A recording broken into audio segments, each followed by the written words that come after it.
మా ముందు జనరేషన్ 100 సంవత్సరాలు బతికిన వాళ్ళు కూడా ఉంటారు. They will have a proper life style, a part of food. అంటే స్లీప్ ప్రాపర్గా ఉండి, స్ట్రెస్ మేనేజ్మెంట్ ప్రాపర్గా ఉండి, coming back to physical activity, they will do hard work. బరువు తగ్గాలి అని మీ దగ్గరికి వస్తే మీరు ఎలా ట్రీట్మెంట్ చేస్తారు? డైట్ ఒక్కటే వెయిట్ లాస్ని చేసే ప్రక్రియ కాదు. డైట్ విషయంలో ఎలాంటి జాగ్రత్తలు తీసుకోవాలి అంటే, coming to the food habits, most probably బయట ఫుడ్స్ ఎక్కువైపోయినాయి. She's coming as processed foods, junk foods, ఇలాంటివన్నీ ఎక్కువ తినడం వల్ల కూడా కార్డియాక్ ఇష్యూస్ ఛాన్స్ ఎక్కువ ఉంటుంది. యాజ్ ఎ క్లినికల్ న్యూట్రిషన్గా ఎక్కువ తినమంటారు? ఒక్కొక్కళ్ళ లైఫ్ స్టైల్ ఒక్కొక్కలా ఉంటుంది. We cannot force somebody to have non veg. Avocado తింటేనే ఫ్యాట్ వస్తుంది అని అయితే ఎక్కడా లేదు. అండ్ కాల్షియం కోసం క్యాప్సూల్సే కొని వేసుకోవాలి అని లేదు. జర్మంతన్ hospital pioneers in world class orthopedic cardiology and multi specialty care. Top 3 in Hyderabad, top 10 in South India. Attapur, Hyderabad. Welcome to Suman TV. మనం ప్రస్తుతం జర్మంటైన్ హాస్పిటల్లో ఉన్నాం. ఫుడ్ అండ్ న్యూట్రిషన్ అంటే ఏమి తినాలి, ఏమి తినకూడదు అనేది డైటీషియన్ యొక్క పాత్ర చాలా కీలకం ఏ హాస్పిటల్కైనా. ప్రస్తుతం మనకి డైటీషియన్, న్యూట్రిషను తిరుమారెడ్డి దుర్గాభవాని గారు మన ముందున్నారు. Welcome madam. నమస్తే అండి. నమస్కారం. దుర్గాభవాని గారు ఉస్మానియా యూనివర్సిటీ నుంచి క్లినికల్ న్యూట్రిషన్ చేశారు. ఆ తర్వాత 5 సంవత్సరాల మీ అనుభవం. అటువంటి వాళ్ళు మీ ఈ జర్మంటైన్ హాస్పిటల్లో మీర్ జవాద్ జార్ఖాన్ గారు మిమ్మల్ని ఎన్నుకోవటం, ఈ డిపార్ట్మెంట్కి హెడ్గా ఉండటం మీరు ఎలా ఫీల్ అవుతా ఉన్నారు? Actually, thank you so much for this opportunity, for you and Suman TV also, for making me this much comfortable ikkada sir entante he have created a like separate specific particular department of food and nutrition. And daniki todu cafeteria which gives a separate diets to each and every patient regarding their diagnosis, medical stage ఎలా ఉంది, వాళ్ళకి ఏది అవసరం, ఏది అక్కర్లేదు, ఏది ఎలా ఇవ్వాలి, ఎలా వండాలి అనేది కూడా we had a train staff.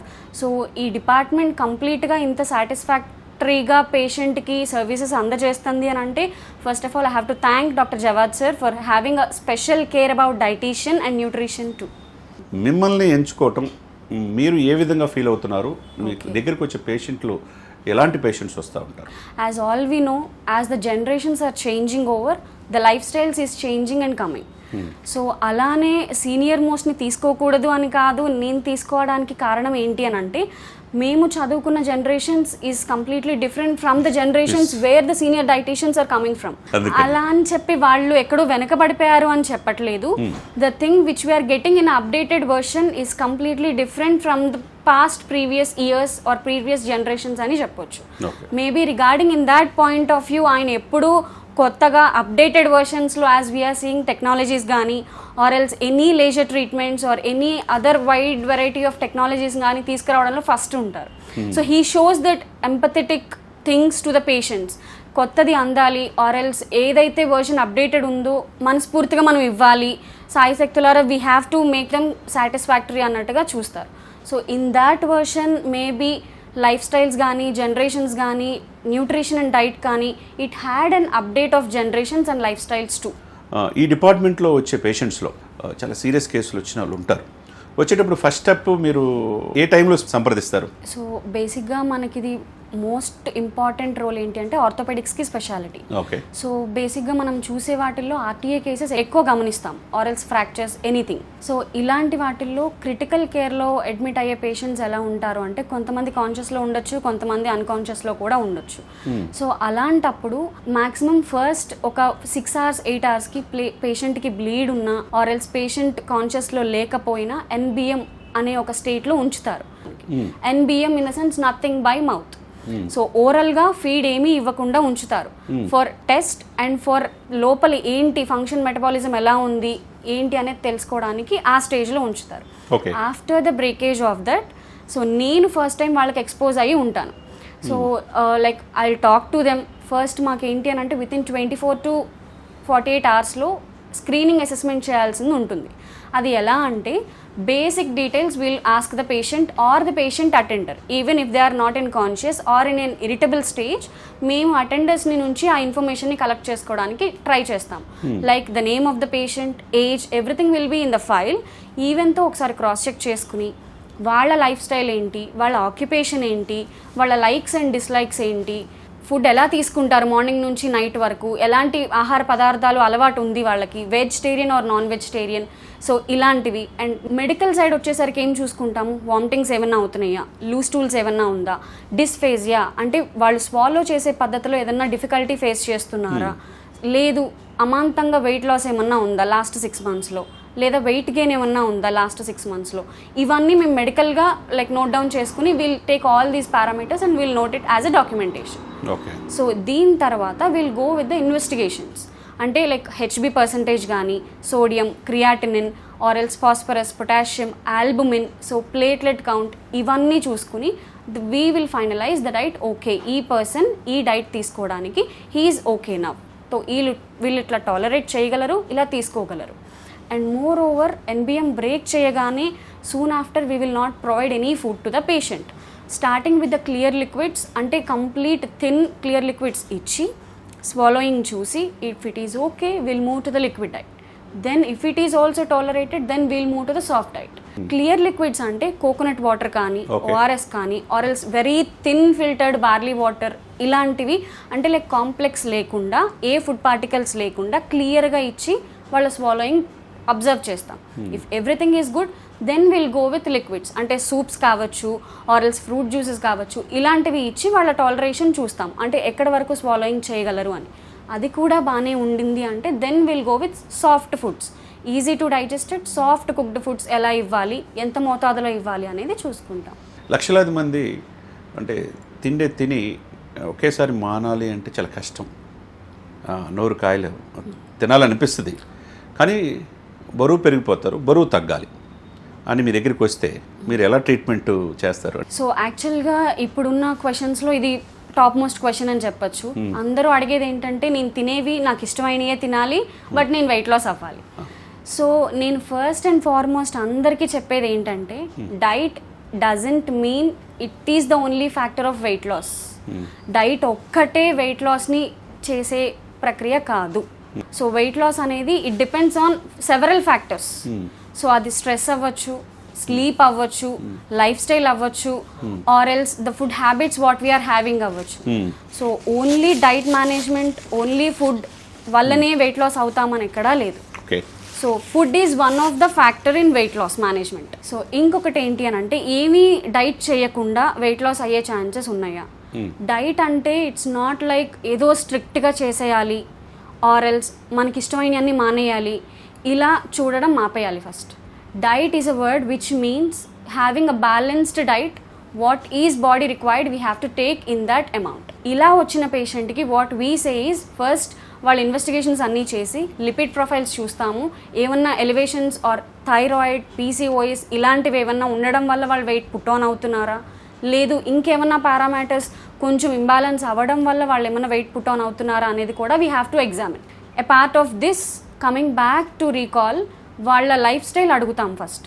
So మీరు జంక్ ఫుడ్స్ తింటారా, హోమ్ ఫుడ్స్ తింటారా, మీరు ఆక్యుపేషన్ ఏంటి, మీ లైఫ్ స్టైల్లో మీ యాక్టివిటీ ఎలా ఉంటుంది, అంటే సెడెంటరీ యాక్టివిటీయా, అంటే కంప్లీట్గా కూర్చుని ఐటీ ఎంప్లాయీస్లో చేసే యాక్టివిటీయా, or else you will have physical activity in more కంటెంటా, ఎలా అనేది. సో రిగార్డింగ్ దిస్ కూడా మేము అది పరిగణలోకి తీసుకుని వాళ్ళ బిఎంఐని క్యాలిక్యులేట్ చేసి హైట్ అండ్ వెయిట్ చూసి వాళ్ళ ఏజ్ ప్రకారము we have to plan A diet plan. మా ముందు జనరేషన్, మా తాతలు మా నాన్నలు అంటే 70-80 సంవత్సరాలు 100 సంవత్సరాలు బతికిన వాళ్ళు కూడా ఉంటారు.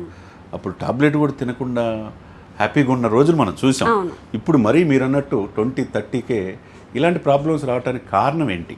అటువంటి వాళ్ళకి పేషెంట్స్కి డైట్ విషయంలో ఎలాంటి జాగ్రత్తలు తీసుకోవాలి అంటే మీరు ఏం చెప్తారు? మీరు ఎలాగో జనరేషన్స్ అని చెప్పారు కాబట్టి here I wanted to put a note. మా daddy he's like 59 now, so he doesn't have any past history of diabetes, hypertension ఇలాంటివి ఏవీ లేవు. ఇప్పటి వరకు ఆయన ఎప్పుడు హాస్పిటల్కి రావడం నా లైఫ్ స్టైల్లో నేను చూడండి. సో ఇది ఎందుకు, వై అంటే వాళ్ళ లైఫ్ స్టైల్ని మనం ఒకసారి చూసుకుంటే they will have a proper life style, a part of food or diet చేస్తూ they will maintain a proper life style. అంటే స్లీప్ ప్రాపర్గా ఉండి, స్ట్రెస్ మేనేజ్మెంట్ ప్రాపర్గా ఉండి, like what we say water management or hydration intake ప్రాపర్గా చూసుకుని, coming back to physical activity they will do hard work, not like sedentary life style కాకుండా they will maintain each and వాళ్ళకి కావాల్సిన ఎండ ఎంత కావాలంటే అంత ఉంటుంది. సో అన్ని పారామీటర్స్లో they use to have a positive response. So ఇప్పుడు జనరేషన్ ఎలా అయిపోయింది అని అంటే based upon their occupations, based upon their stress levels in the job holders, sleeplessness, ఇవన్నీ ఒక ఎత్తు అయితే coming to the food habits most probably బయట ఫుడ్స్ ఎక్కువైపోయినాయి, which is coming as processed foods, junk foods, ఇలాంటివన్నీ ఎక్కువ తినడం వల్ల కూడా cardiac issues or cardiac related డిసీజెస్కి ఎక్కువ దారితీసే ఛాన్స్ ఎక్కువ ఉంటుంది. వై? బికాజ్ మనం a oily food or a fried food తీసుకున్నా first thing after digestion it will observe in to the blood. So అది అబ్జార్ప్షన్ అయినప్పుడు which leads the blood to get thicken, so which leads to have some blockages or strokes. So ఈ ప్రక్రియ ఎవరికీ తెలియదు, ఈ food తిన్నాను నాకు ఇది వచ్చేసింది. నో, లోపల జరిగే ప్రక్రియ ఇది. So and a part of this habits విషయానికి, లైఫ్ స్టైల్ విషయానికి వస్తే ఈ జనరేషన్లో ఆల్కహాల్, సిగార్, వాట్ నాట్ అన్నీ వస్తున్నాయి వీళ్ళకి ఈ చిన్న ఏజెస్లోనే. సో రిగార్డింగ్ దట్ కూడా maybe it can affect in the diseases in the earlier stages of life. మనిషి ప్రతిరోజు హ్యాపీగా ఉండాలంటే ఎన్ని లీటర్లు వాటర్ తాగాలి? 3 to 4 liters is a minimum or maximum thing for hydrated body. A part of this, ఎవరన్నా పేషెంట్కి రీనల్ కానీ కార్డియక్ కానీ ఆర్ పల్మో పేషెంట్కి కానీ ఫ్లూయిడ్ రిస్ట్రిక్షన్ ఉంటే తప్ప they can maintain this 3 to 4 liters. Yes. అదే సమయంలో భవానీ గారు మంచి నిద్ర ఎన్ని గంటలు పోవాలి అంటారు మీరు? It is of 6 to 8 hours.